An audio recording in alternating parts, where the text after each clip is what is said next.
What's going on, guys? This is Forward Sports Media. This is our 19th episode. We've had a little bit of a week break. Yeah. It was good. It was good. With a couple silver events back to back, we felt like it was time to take another much-needed break. Nice little hiatus, if you will. We've got busy lives, but you know what? We do have some really good disc golf to recap. We sure do. We're going to talk about OTB. We'll recap that, talk about our thoughts on the tournament. We'll go briefly over the silver event, the Beaver State Fling. It was an exciting tournament. Very good tournament. We'll also go over the Cascade Challenge, new tournament in Shelton, Washington. So we'll talk about that briefly. We'll go into our updated power rankings, which We've done some work. and when by we, he means Thomas. See, this is a dual focus. We took. We'll get into it. We've done a lot here. I think at the very least, you need to stay and listen to what we talk about for power rankings. We think that we have the best power ranking list out of anybody that you can talk to. We definitely do, and there's science and statistics behind it, and also like the old head. But we'll get into that. Yeah. So let's start off OTB Open. Out the gate, Paige Pierce takes it down over Owen Scoggins, Emily Beach. Just absolutely nuts. Yeah, I mean, it's one of those situations where it seemed like at the beginning of the season we could just count Paige out. She got kind of a fluky win at Waco, is what it almost seemed like. That is where she won, wasn't it? That is correct. No, she won. She won Open at Austin. Yes, you are correct. So the fluky win at the first time course kind of seemed like, oh, okay, good win for her. But she came out. Now, of course, Kristen Tatar was not there, but she came out and absolutely dominated. She went out and looked like the old Paige Pierce. I actually heard them talk about that on commentary, that there's been this almost narrative with Paige of where she's not been herself in comparison to prior years. Everybody almost asks, like, is Paige Pierce washed? And to some extent, it seemed like she was. There's this false sense of positivity, right? Correct. Of like, oh, it doesn't really matter if I play good or play bad. I'm just here to have fun and all this. This seemed like the old Paige Pierce. She shot probably what was the hot round of the tournament, of that round, and she's breaking down the holes she messed up on. Yeah, I think. The commentators did a good job of just noting that, and I noticed it too, just listening to her talk. This seemed like Paige Pierce of old, and I think, and I say this a lot, but this is good for disc golf. Yeah. Paige Pierce playing well is good for disc golf. I would agree. It's been nice to see her take down a couple this year. I was definitely worried. I mean, what is your traditional FPO field? 40 players? Correct. And she's had a few where she was anywhere between 20th and 30th, and that just is not a good finish. Not like her. It's such a wide division. There's just a massive gap in skill, whereas like the MPO field is definitely a little bit more put together. Oh, yeah. A little tighter. Yeah, and like, but what happens when Kristen Tatar is not there, it does almost feel like the field opens up a little bit. Yeah. Which is good for the sport. Not saying Kristen's bad for the sport, because No, she's awesome for the sport. I think you all listening would understand what we mean in the fact that she just is what will bring good competition down in the future. Absolutely. She is the future of what hopefully the entire FPO field looks like. Definitely. But congrats to Paige Pierce on that win. Owen Scoggins doing Owen Scoggins things, coming in second. She's playing consistent golf. Just the same exact score all three rounds. Literally 60, 60, 60. I mean. And then Emily Beach, I think if you, the lefty coming out and grabbing a podium finish. Trey likes his lefties. The podium finish, I think that's her first on the year. It's actually the first one since, I think it was Ledgestone last year is when she got it. If you go to her last podium? If you go to the outline, I already wrote it down. Oh, okay. So, so at D-Glow last year, she had grabbed a podium finish. So you don't really hear much about Emily Beach. You hear the name, but you don't really hear her name pop up in these like conversations of best players, but she's got some. I mean, she pretty consistently competes on the Pro Tour level. I mean, like top 10s, top 5s. She does a pretty good job, and she's kind of on the fringe of being a top 10 player. Yeah, no, it definitely has had a good season. I mean, 2 other top 10 finishes on the year, 10th at Texas State, 6th at Blue Ridge. She really likes her Silver Series events, and then finally put it together during an Elite Series. Yeah, so watch out for her this year. She might take one down if we're not watching. Yeah. But so Sayananda comes back, snags a top 10. We haven't seen a lot out of Sai outside of the win at Texas State. Yeah, she took some time off and then has been back for, I think, the last couple of events. I think she played.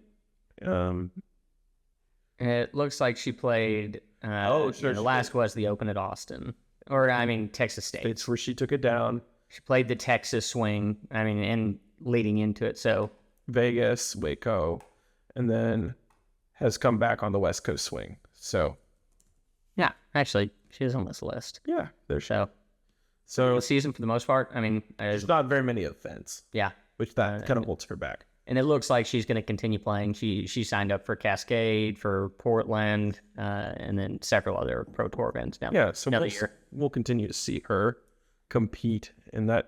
Her and Kat Mersch got some newer talents that are coming out and just really like shredding the courses. I saw a roller from Kat Mersch at the Beaver State Fling. If you haven't seen that, I have seen. It's a cut roller that it seems to be probably an very understable disc, because she throws the cut roller and it rolls all the way back over.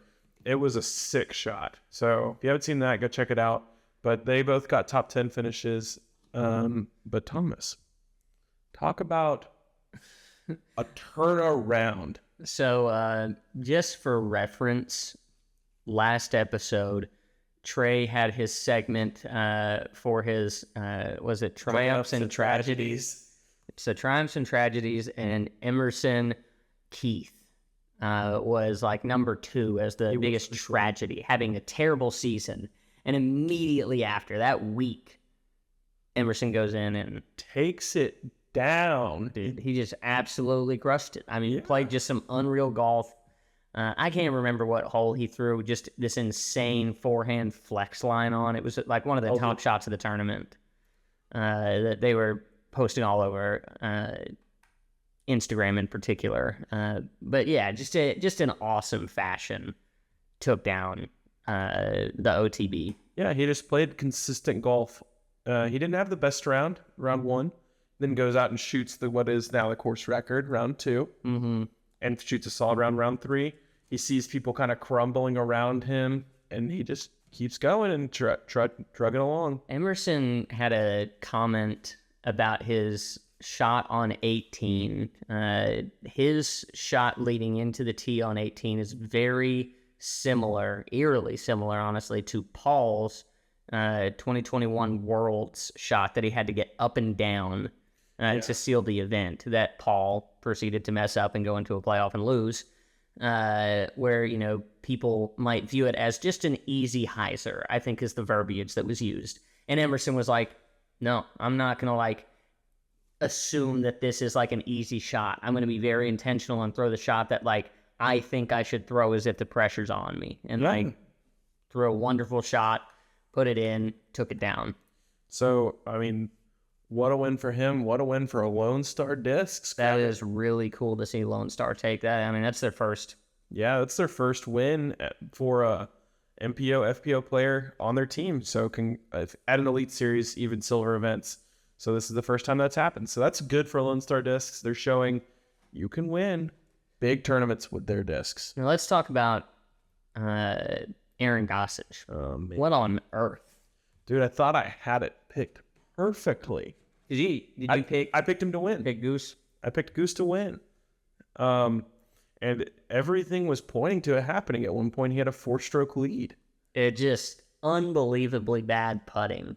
I love Goose. I want nothing more than for Goose to get a win. Oh, man. and had everything going for him and just absolutely crumbled. I hated to see it. I'm going to pull up it was a crazy swing. It was a crazy swing. While you pull that up, I think I noticed, I was watching a Jomez round because I didn't get to watch live, and they are putting up stats for the season. It was round 1, and so they were giving some of the stats for some of the guys, and they came to Goose, and he's like top 10 in tee to green.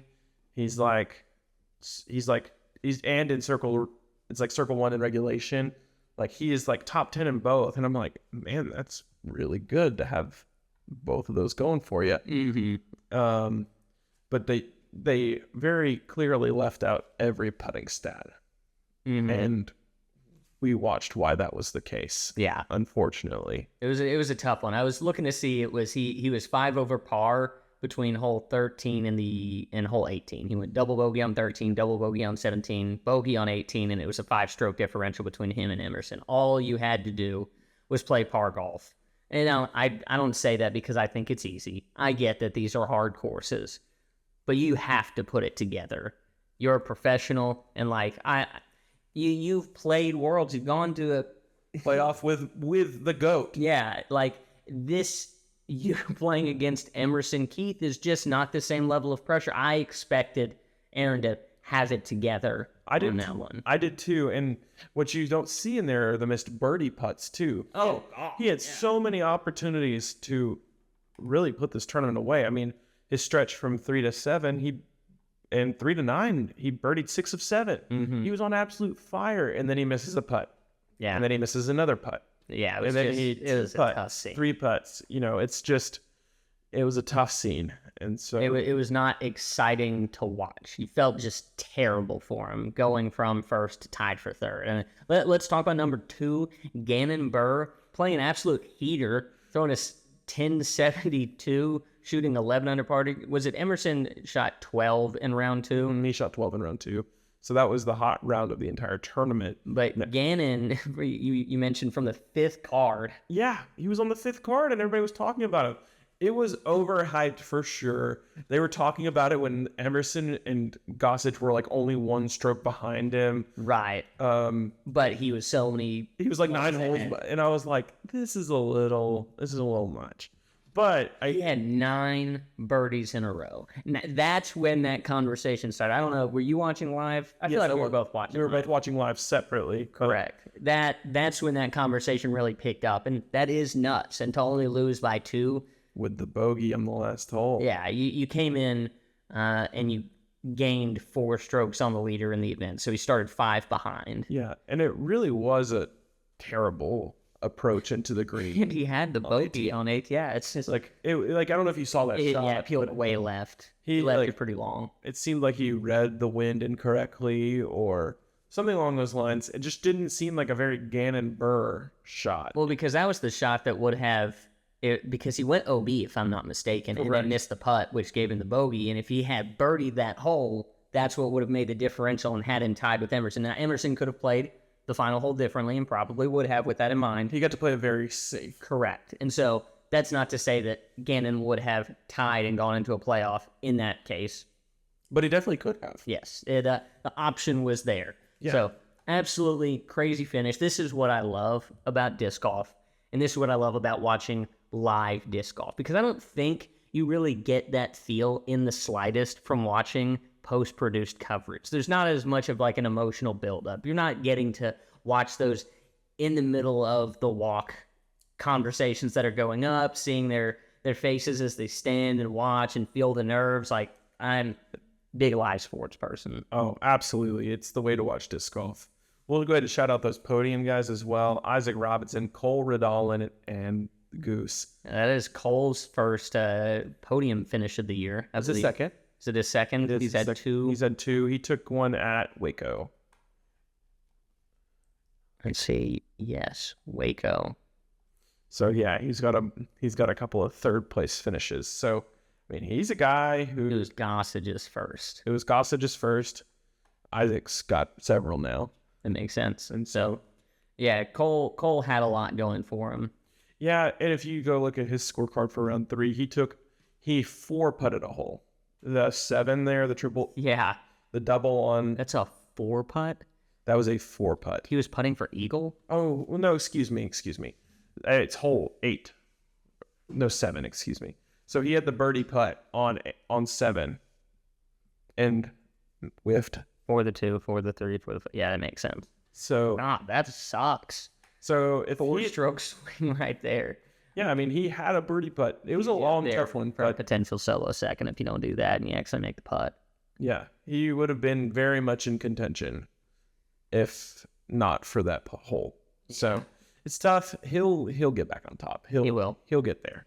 OTB was super fun to watch. Lots of interesting storylines. In terms, you mentioned here Simon and Eagle both missing cash. That was Very surprising. Also, Scott Withers, Kevin Jones, Chris Clemens, and Ezra Aderhold all missed a lot cash of people there. that you would view very highly on the Pro Tour scene. Yeah, and so it was an interesting event, which made things exciting. I would also like to point out that this is the first event where nobody got points Had a on our picks. single point. And I managed to pick Evelina Salonen, who was not playing in the event. I swear I was looking it up in real time while we were doing it. I was so close so many times. Jakub Semerad was 1 stroke away from top 10. Mm-hmm. I picked Owen Scoggins to win. That would have got points for both of us. But I picked Owen Scoggins to win. She came in second. I picked Ella Hansen to place. She came in 4th. Mm-hmm. Just a tough scene. I was so close to gaining some points on it. I'm 1 stroke from Calvin. Hate to see it. Sometimes it do be that way. Or no, you were 1 stroke from Calvin. I picked Calvin to win. Calvin was tied for 6th, but was 1 stroke off the podium. Yeah, you had a lot going. I had a lot of potential Literally, points all there. 3 of those were like so close. And yeah, and even my FPO picks, Nicole Bradley kind of let me down. I went with the California native and she didn't quite figure it out. But So let's talk about the Beaver State Fling. yeah, let's do it. This is the most recent. Obviously, we're recapping an event that happened not this weekend that just passed, but the one prior. The Beaver State Fling just finished up. That's our 3rd silver event of the year. And I want to just go ahead and say, I think this is my favorite course that they've played all season. Wow. Yeah. I absolutely love this property. Now, if the only things I don't like are the few holes that bring the road into play a little bit. There's the island green that it's just some mulch in this tiny little roundabout type area. And then there's a par 4, I believe, that plays straight and then goes about 45 degrees to the right-hand side, and you have a curling road that leads around. And I don't like that, but I think it is a wonderful mix of large trees and woods while also continuing to make it open golf. Like, they're huge trees. Yeah, there are huge trees at the Beaver State Fling. I didn't get to watch a ton of coverage this weekend. Eagle would say that this is his favorite. Now, obviously, that leads in because Eagle takes it down over Andrew Presnell and Calvin Heinberg, which that was a wonderful battle to watch. Trey, I know you didn't particularly get to watch live necessarily. Was there any... Has Central Coast put out the post-produced yet? No, I haven't checked it out yet. I saw round 2 is out, but I wanted to watch round 3 in particular. Yeah, so very interesting. So I want to cover something briefly that I thought was just an interesting conversation leading into the very end. Now, we'll note that there was just a general battle between primarily Eagle and Calvin. It was very similar to their Jonesboro bout. Oh, interesting. Just them kind of dueling it back and forth. But Eagle just maintained that driver's seat and pushed forward. Presnell was in the mix almost the entire time. I mean, him and Heinberg tie for second together. Correct. But there's this moment, I want to say somewhere between hole 15 and 17, where Garrett Gerthy is on this card, the previous year Beaver State Fling champion, and Garrett lands in a spot where I couldn't tell if it was like out of bounds or if he thought he was in like a hazardous spot or he was just taking a meter from an OB line. And he goes and he's like asking the card like where he needs to take it from, and the card's kind of like confused and like taking a meter from right here. And he's like, well, what's a meter? For what point do I take a meter from? And finally Calvin goes, and Calvin like takes 3 steps and places it just in front of his feet. And Garrett goes, well, everybody always undervalues the meter. And Calvin goes, well, the meter for me is 3 of my feet plus 2 inches. And Garrett's like kind of fed up. I think he hadn't been playing particularly great. He didn't play at a great third round. But Garrett proceeds to, the moment Calvin lays down the mini, goes and throws like in 2 seconds. And you could just feel the tension in the moment as you were watching. Garrett was just upset. I still don't quite get it. It's like, you threw your shot there.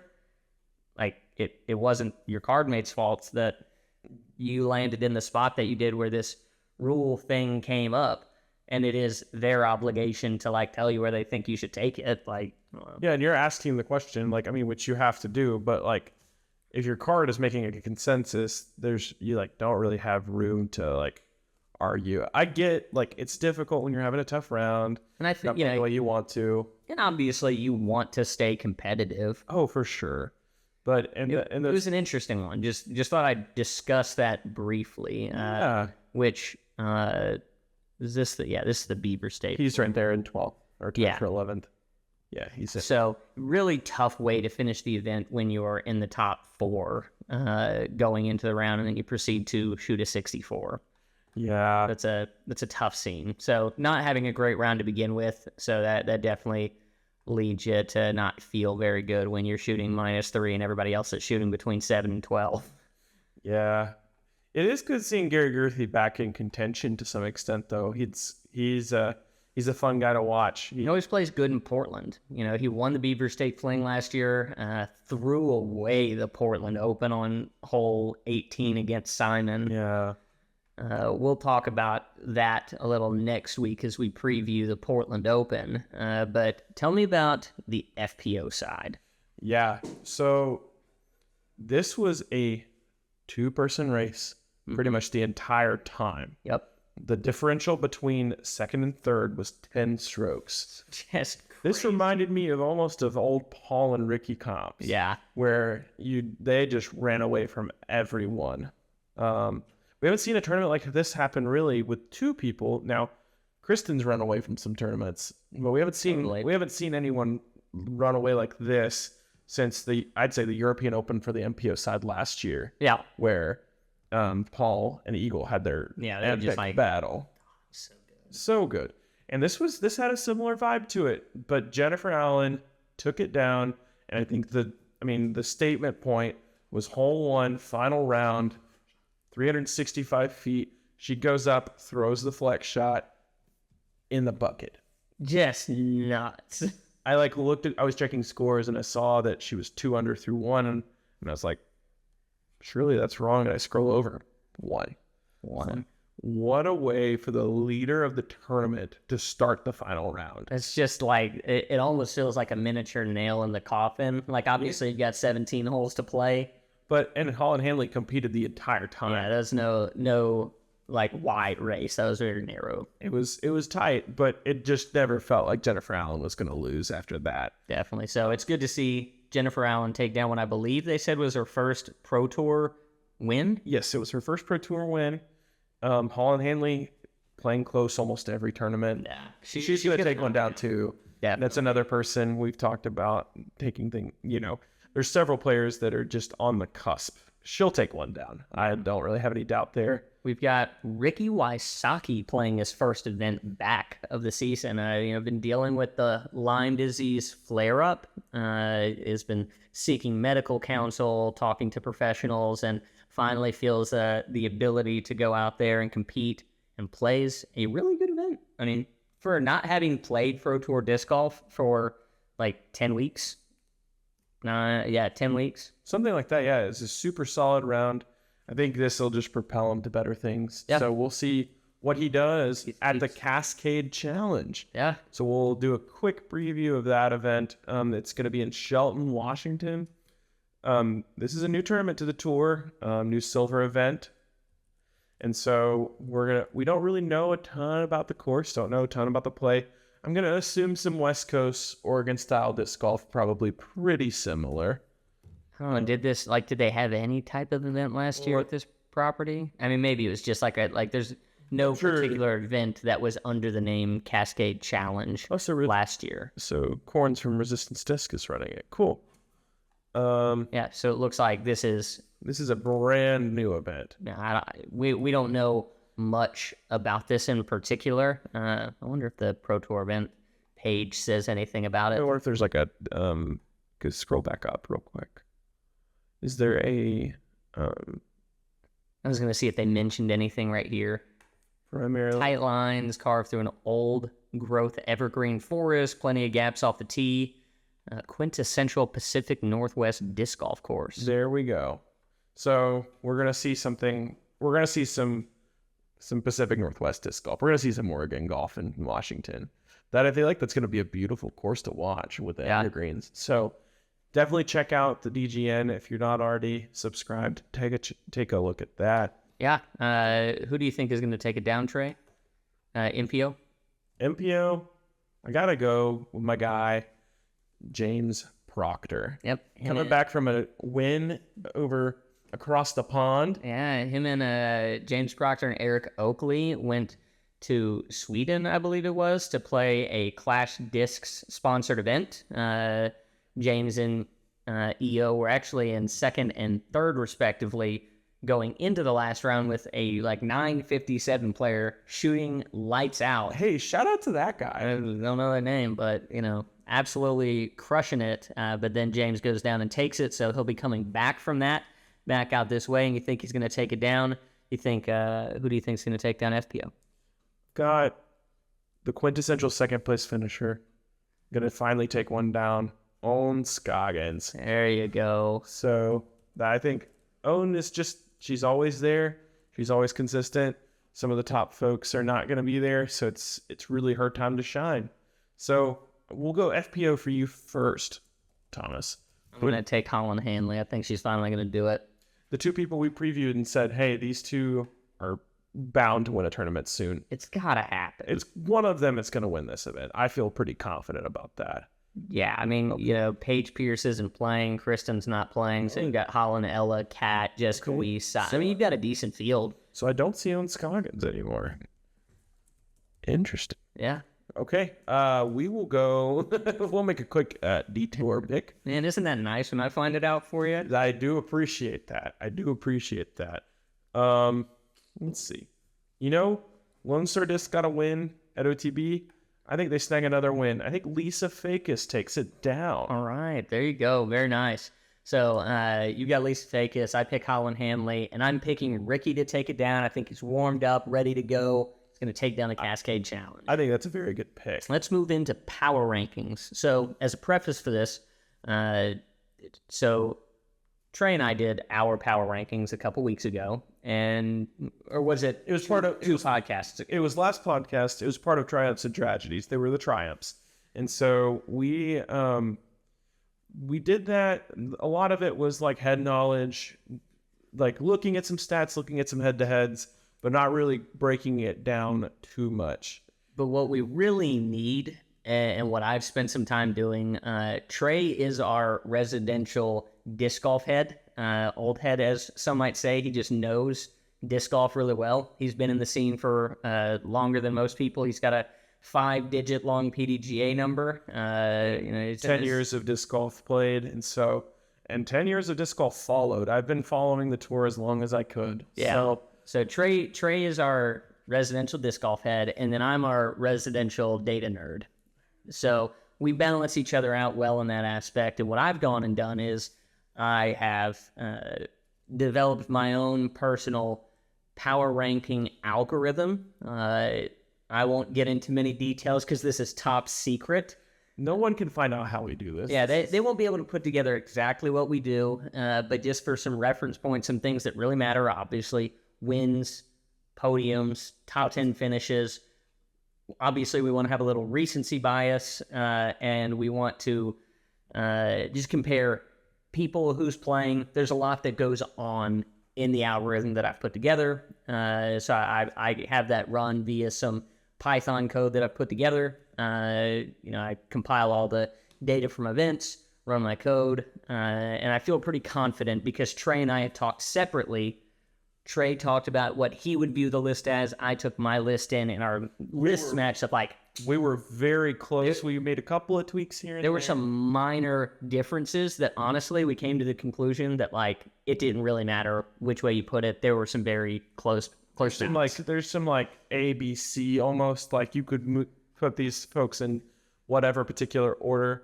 But do you want to start with the FPO? Yes, I would love to start with the FPO, and I'm going to speak a little bit to what I believe is like the gap between players as well. So coming in at number 1, we've got Kristen Tatar. Let me edit something real quick. I want to be able to see this just a little bit better. So we've got Kristen Tatar coming in. I mean, there's 4 wins on the list, a second place finish, a total of 7 top 10 finishes, absolutely crushing it. It's not close. It's not close. We all knew this. Yeah. So coming in at number 2, we got Owen Scoggins with 2 second place finishes, 3 third place finishes, and then a collective 2 other top 10 finishes. Playing wonderful. As usual. That's what you expect from Owen, but there is a gap, a significant gap between Kristen and Owen. Yeah. Then we've got and we're gonna make a note that I think is good for the listener that might disagree in some aspects. I want to also, maybe it's good to clarify what we're basing the power rankings off of. All right, this is solely 2023. Yes. And this is only Pro Tour events. I'm not taking into account, for example, Eric Oakley and James Proctor go play a random A tier in Sweden. I do not take into account how you're playing outside of the Pro Tour. Of course. Now, I'll take into account any PDGA major, so obviously USDGC, not technically on the Pro Tour, but it is a PDGA major. I will count that event. Exactly. But Silver Series, Elite Series, and majors. And we value those differently. Obviously, a silver event's not going to have the same field always as your Elite Series. And then typically speaking, you're going to have all the top players show up for the major. And so we account for, what those fields look like. Strength of field is similar to your traditional strength of schedule. Correct. So this is, by all intents and purposes, the RPI or BPI of our disc golf power rankings. And so just for some clarity on where exactly we're going, if a player hasn't played as many events, you won't be penalized maybe, but like you will see other players who play more. And play well. Correct. They have to play well, definitely, but they can creep their way above somebody who may have played good during their events, but did not play nearly as many. Correct. So I say this leading into my 3 is Katrina Allen, which I think is understandable. She's got a win, a second, and a third.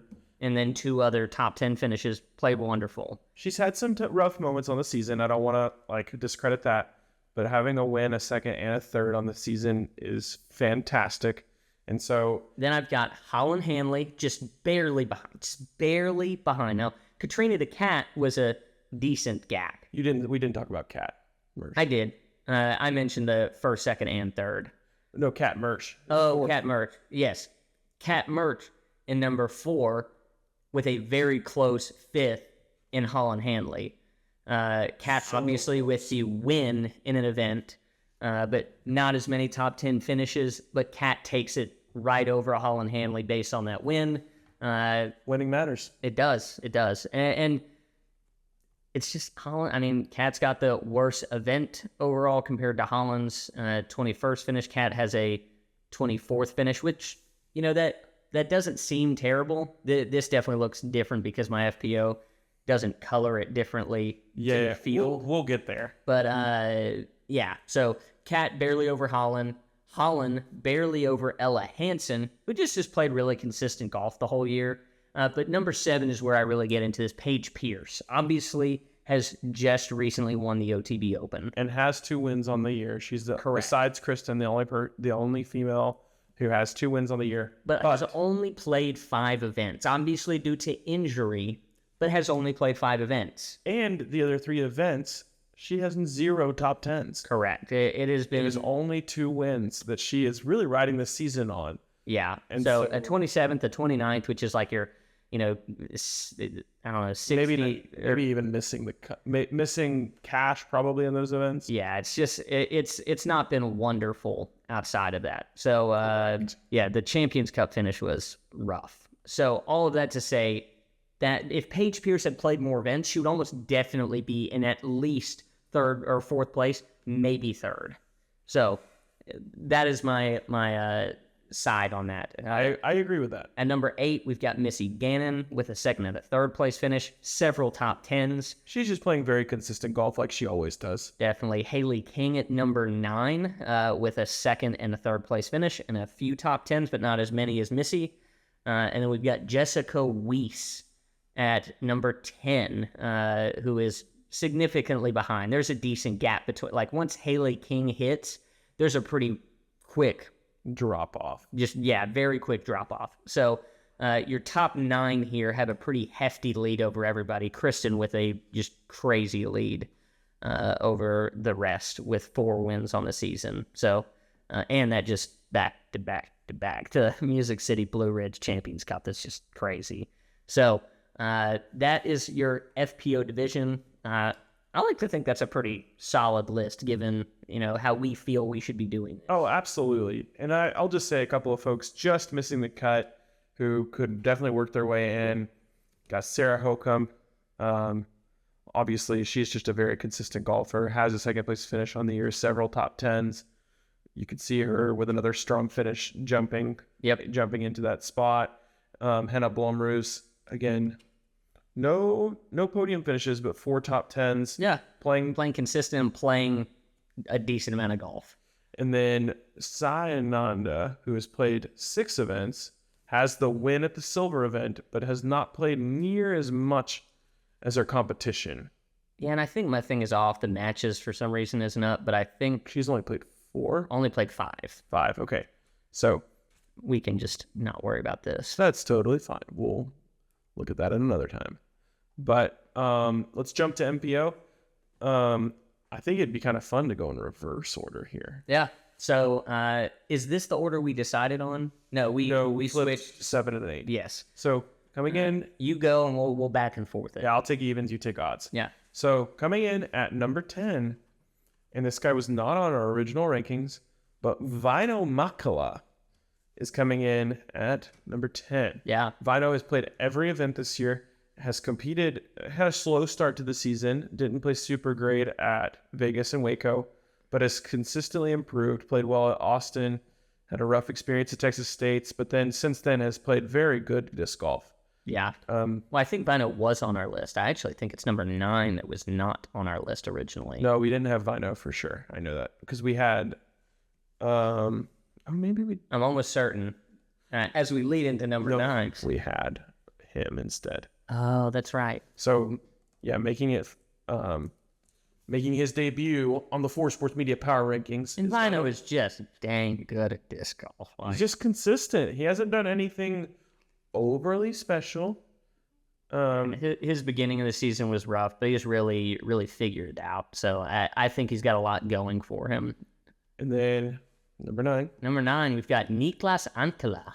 Which I wanted him to be in our original top 10, and Thomas talked me out of it for good reason. Yeah. He hasn't played as many of the events. And that is the only reason that he wasn't originally, and probably is not higher on this list. I think Niklas, if he was playing more, if he had played Las Vegas and Waco, would be further up on this list. He's been playing really good golf. He's just he's had 3 total top 10 finishes, with one of them being a second place, and plenty top 20s, which in an MPO field that's consistently 100 to 110 players.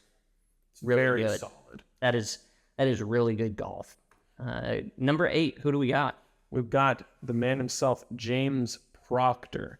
So I think we may have overvalued James in our original rankings. We had some conversations about this. Which we love James Proctor. We're a little biased towards James Proctor. We had the Proctor bias happen. Which James Proctor was the first person to ever share anything on the Ford Sports Media page, I believe. He was. And so there is a natural James Proctor bias. But we knew that this was going to be the breakout year for him. Yeah. And so we already knew. He's just played dang consistent. And he's got what? I know he has one podium finish, and is that 3 top 10s, 5 top 10s? This is obviously not right, but he's got 1, 2, 3, several great finishes. 4 top 10s. It was all in a row. It was Waco to Music City with a third at the Open at Austin being, 5. So and then he had an 11th place finish in the other. So like he's been crushing it overall. Just a couple less than ideal events at Blue Ridge and Champions Cup, being in 32nd and 36th respectively, but a good season nonetheless. Absolutely. So Thomas, who do we have at number 7? At number 7, we've got Simon Lizotte, which, this is the particular 7 and 8 is what we decided to switch up, which the algorithm had them just pretty close. I mean, the algorithm would say that James Proctor is technically ahead. So I originally had James Proctor on here relatively far ahead of Simon, but I think with the win on Simon, and he's played less events by far. I believe James has played everything except the Beaver State Fling, so he's played 3 more events than Simon, but that win, it's hard to...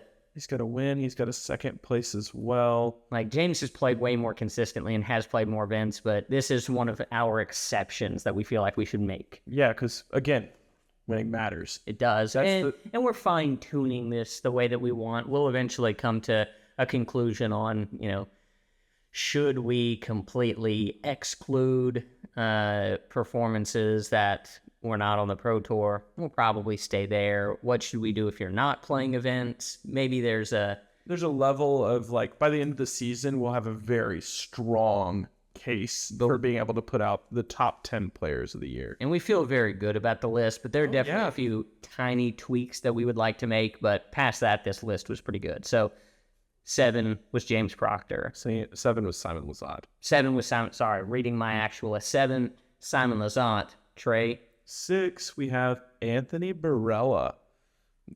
The man has been trying to take down events. He has gotten close. He's got 2 second-place finishes. He's got a 6th. He's got an 8th. He's played very well all year long.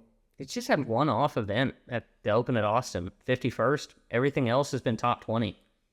That's incredibly impressive, given the field in MPO. It's just like, that can sound so, like, not impressive at first, but honestly, this year's just been crazy. So the fact that he's been there time in and time out and has 2 second-place finishes is what pushes him over both Lizotte and Proctor. Yeah, there's actually a few people above him that just have wins that are really propelling them. Yeah, and those people have had more bad events than he has had. Like, there are several people on here that have 2 or 3 bad events, but just have 1 more, have placed higher in a fewer amount of events, but there are other events in the year, maybe they didn't play as well. So that AB is definitely, I think, having a sneaky good season. I think there's some people that might undervalue Anthony Barella. Totally agree. At number 5, we've got Kyle Klein, the Waco winner himself, a podium finish at the Blue Ridge Championship. He's got so many top 10 finishes. I mean, he's got 2, 3 events outside the top 20. He 4th place, 1st place, 10th place, 8th place, then a 34, back to the podium, top 20, 5th place finish at Jonesboro, and then just a tough OTB. Didn't play Beaver. Like, that's a really good season. It's super solid. But what's keeping him from jumping some folks in the rankings is, like, we are looking at some recency bias here. Yeah. And Music City was not a great tournament for him. OTB was not a great tournament for him. Yeah. He kind of had a really, really awesome front end of the season where he was like, it wasn't our top 2 players, it was our top 3 players, and Kyle was that 3rd guy. Exactly. But he's kind of fallen off the pace a little bit. Yeah, his recency bias is pushing his top 10 at Jonesboro off, and so he's losing a little bit. And then our number 4 on the list up here has really taken it by storm. Who do we got, Trey? We got the bird himself, the Eagle McMahon. He started off kind of tough, like, when it comes to your expectations of Eagle golf. But you would think he's got to be top 5 at Vegas. Comes in 13th.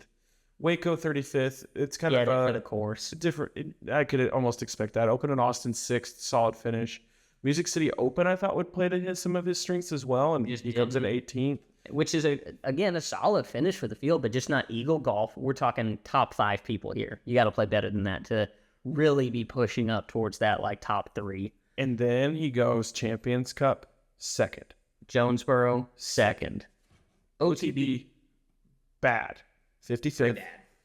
But what you're seeing here is an outlier because he goes and takes down the Beaver State Fling. Yeah. Well, you mean the OTB is an outlier? Yes. Sorry. The OTB is proving as a very obvious outlier in the last 4 events. Yeah. So he's been playing really good. Recency bias would obviously push that Beaver State Fling win up a little higher. We'll see if he can stay there, but he's been playing really dang good. Absolutely. A very close. I say close because there's a hefty push as you go up this leaderboard. Yes.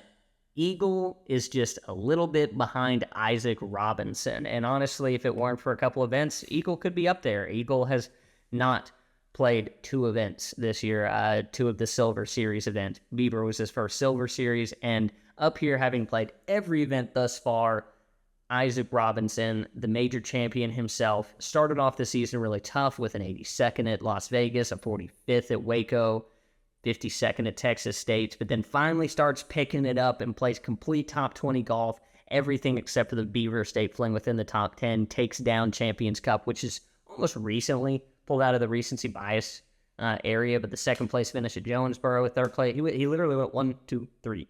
He exited the podium.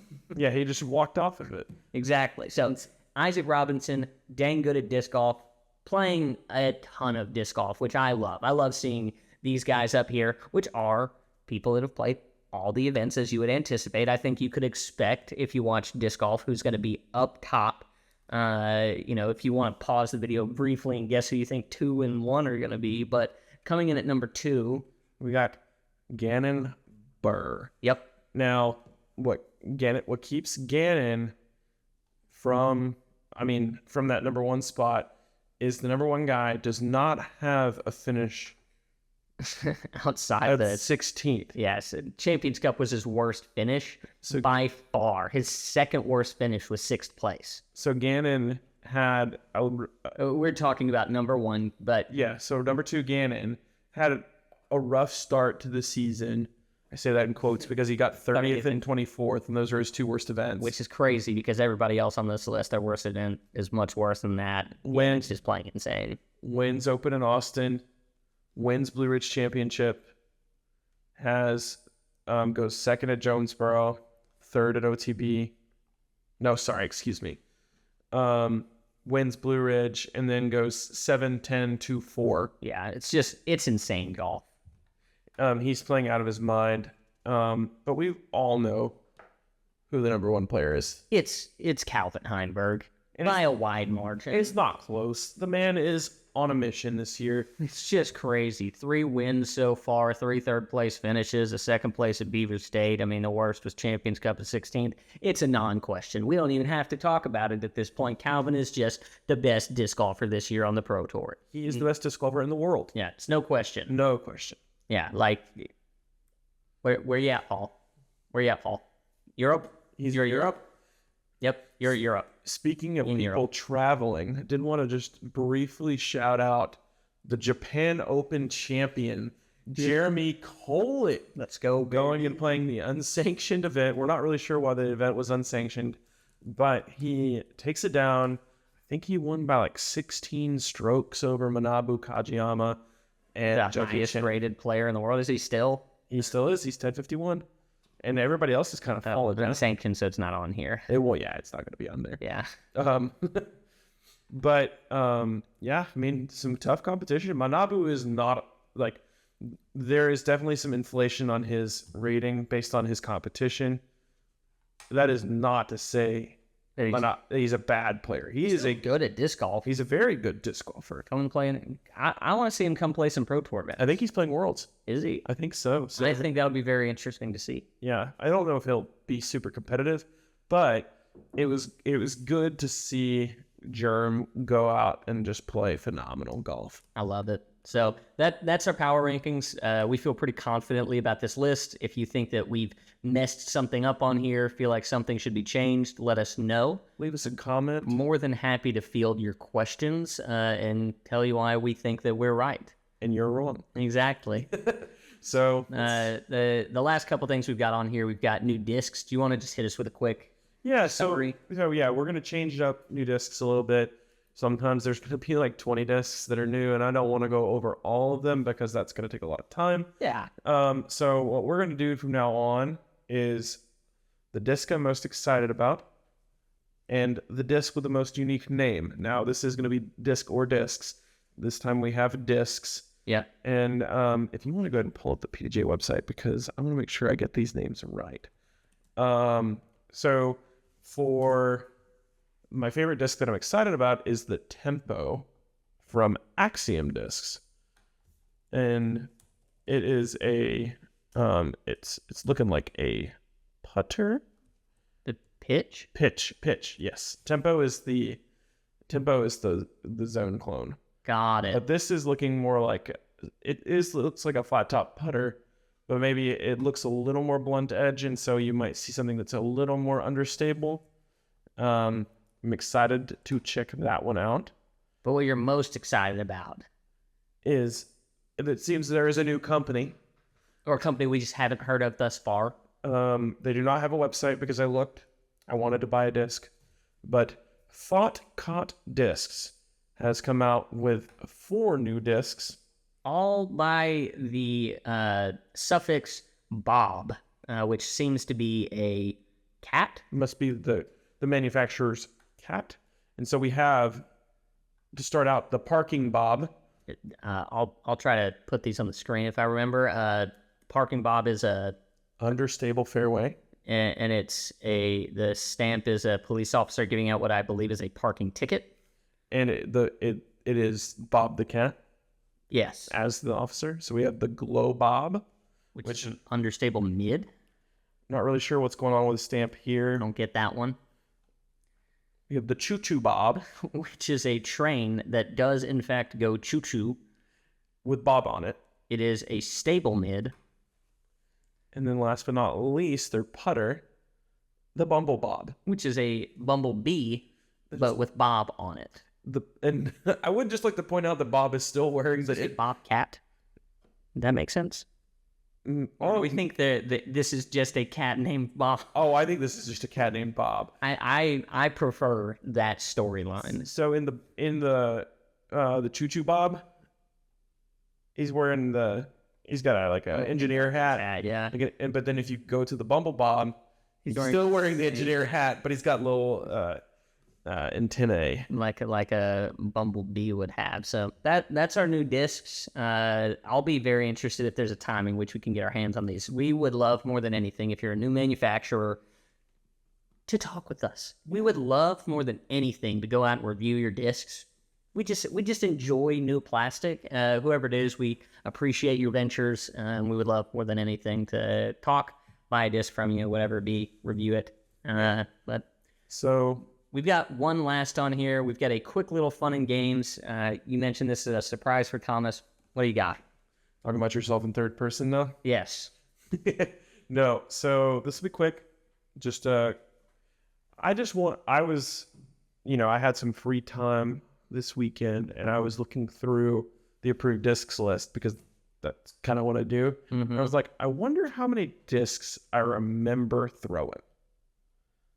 So, as in that you physically have thrown? That I have physically thrown, have been in my bag.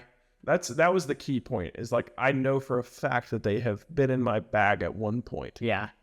And so I have a number. I